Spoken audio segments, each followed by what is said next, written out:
Welcome back to Teaching Statistical Thinking. In this video, I'm going to do an more in-depth explanation of what each of the baseball variables means that were in the dataset. And as a reminder, if you have experience with the game of baseball, if you've played, coached, or even watched a lot on TV, you're going to find this video pretty repetitive, so I wouldn't recommend watching it. This video is really intended for people with extremely limited exposure to the game of baseball. So the first column I don't really think needs explanation. That's just the date that the game was played. In Major League Baseball, there are 162 games in a season. And in 2013, Joey Votto played in every single game, so we have a data point for every game the Reds were in. The next column are plate appearances, and again, that's how many times Joey Votto went to bat. And in baseball, the offense is the team that is batting, because when you bat, you can put the ball in play and hopefully touch all three bases, first base, second base, third base, and home plate. And that's called a run. And that's our next category in the data set.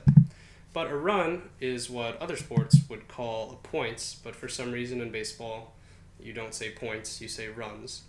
And again, that's when you touch all three bases and then home plate. And that's scoring a run for your team.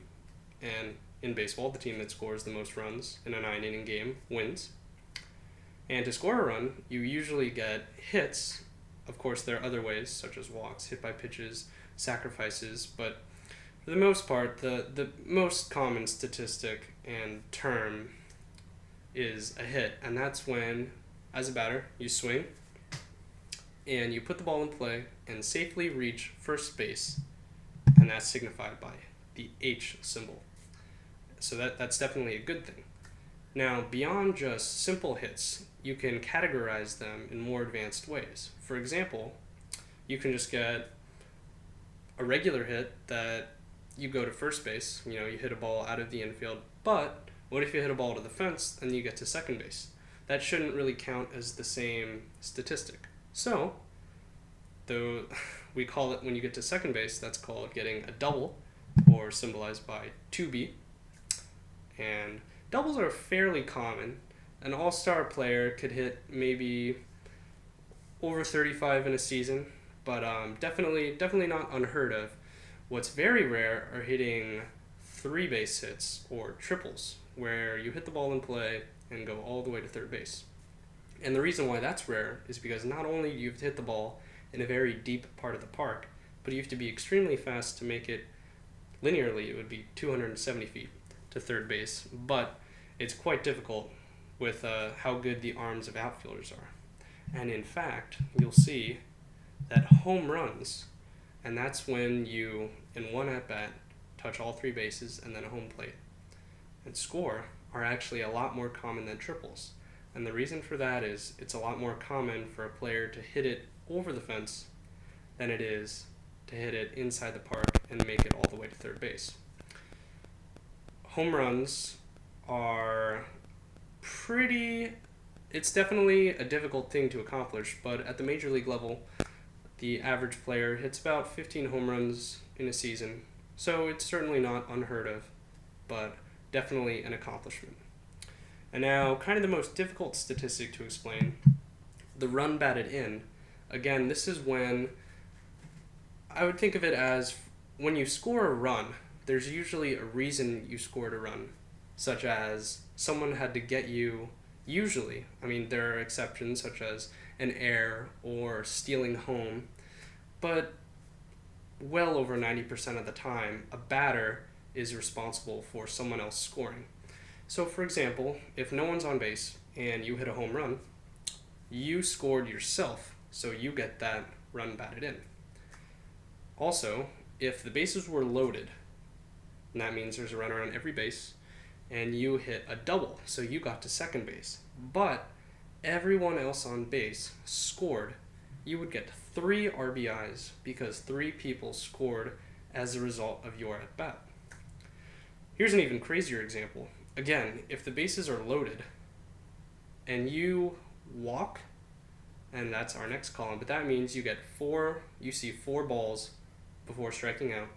So there are 4 pitches that are not in the strike zone, so the pitcher throws 4 bad pitches, and you walk, and a runner from third scores because everybody advances 1 base, you also get an RBI because your at bat caused the guy from third to score. So it's a very interesting and unusual way to score a run batted in, because technically you don't actually put your bat on the ball. But BB, base on balls, also known as walks, happens when, as I said before, you see 4 pitches that are not in the strike zone.